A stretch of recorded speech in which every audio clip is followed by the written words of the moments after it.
Welcome to Spiritual Awakening family. Let me start the story from the beginning again. So, you both met and it was wonderful. It was a while ago now. Years, centuries, you can't even remember. It seems to be so far away in time. You've grown so much. Your twin soul came your way like princesses find their prince charming, or like exhausted wanderers find an oasis. Instantly, you knew. Could you remember? He was the most golden thing I had ever seen. His words instantly did a special bip in my mind and I knew it was him. So it was awesome and super cool. They revealed something in you and you were forever changed. They took you to places within yourself that you never thought of before. It was the honeymoon. Two golden heroes walking on the moon, and then bam, they left, and the honeymoon became the so-called runner and chaser dance. It doesn't matter who chased and who ran,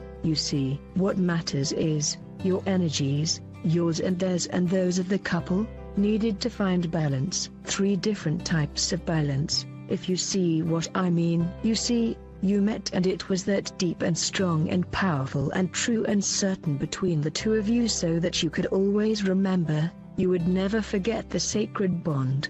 That's what kept you on board on this journey back to the self. What convinced you to never give up your own self-discovery during all this time, was the memory of the you that you had found then, the memory of what felt like true, magical but yet free love. Yes. The memory kept you on board, a memory with a big M. They became the goal with a big G.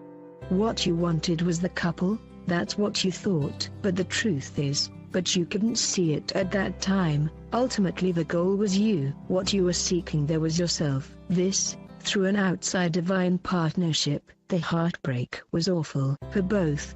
You see, there is no runner and chaser, there are simply 2 energies that were trying to find a harmonious and balanced way to gather for good. One of you seemed, at least outwardly, to be more into it. Often, it was the lady. She met different steps on the way. First of all, he disappointed her, hurt her so deeply, or even refused her sometimes. He became silent, or ignoring, as if the golden spell had gone. At that time the chaser was actually scared of finding themselves, while the runner was scared of the relationship. Both were scared of their own selves, you see, but in different ways. The one that was refused went in the deepest pain and agony of all times. That was the purpose of it, you see, that half of the shared soul needed to dive deep as the memory of many lifetimes, as profound as all the traumas, rejection, abandonment, lack of love,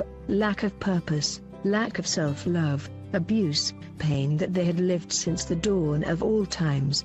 That's how they found strength. That's how that half of the soul rose. As that half of the soul was healing their pain and hurt, they became, as they were rejected from what seemed to be their outside greatest love, the chasers found and revealed from within their own gifts. They learned how to find and create joy, how to find and create purpose in what's called work. They learned how to see and accept themselves fully. They had to, in order to survive the intensity of the hurt. They had to become heroes and heroines, because it was the only way to overcome such a pain. In the meantime, the runner was meeting their own demons, and trying to find out why they couldn't love who they wanted to love so bad. But let's go back to our chaser, because most likely it's you. And so as you healed, you finally saw that it was not over. No, it was just a game, an organized play of love, and more was about to be revealed. Amazingly,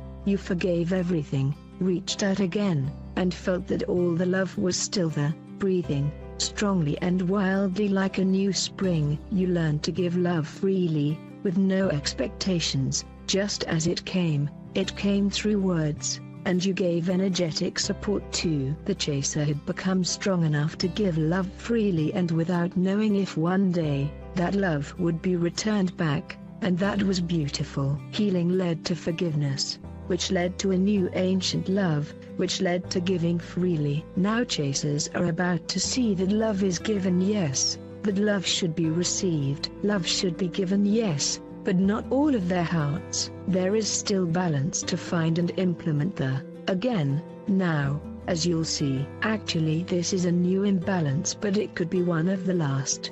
The twin souls' energies have gotten closer and almost merged in the higher realms. They've danced and danced, over and over, in the brightest lights of all and the darkest nights that the universe had seen. But those dances were simply, behind all that we saw, all the different games of each couples, the million possibilities, an organized play of finding balance, of reaching the balanced harmonics between divine masculine and feminine. Now the chaser is about to stop giving that much, if nothing is settling, yet they won't pull back all of their love. That would be going backwards, that would be what we used to do. You don't love me as I want to, so I'll run away, hate you or stop loving you. That's the old you. Now you're simply going to find the right amount of love to give. You'll give, yes, but without waiting for them, doing things for them, changing your lives for them. You'll just live your life, and love in a way and amount that feel right, not draining, not depleting. No, you understand there are no runners and chasers anymore, simply two energy frequencies that are trying to align. You see, it's like two yellow butterflies. First they met and melt in love, but after that, the universe showed them why that couldn't be at that time and showed them, step after step and dark night after dark night, the blocks that lied within both of them and that were interfering in their love. The yellow butterflies met again, and again and again, destroyed everything that they once had from an outside perspective, but in truth their energies were just trying to find a common ground and align. Now they're flying together again, sometimes, and each time their energies interfere they do come slightly closer. More and more, the two butterflies are trying to dance together and fly hand in hand over the same golden beautiful spiraling ground. Now, it's not about pulling all the love back anymore or say never again. It's about finding balance, day after day. Sending love, yes, who knows what could unfold? But only when they feel that it will be given back. Not because it's not free anymore, not because twin flames can't love without expectations or aren't strong enough to give without receiving, but simply because love happens when we are two. Simply because in love we need to be two to tango. Blessings. I hope you like the video. Welcome to your channel. Don't forget to check out the other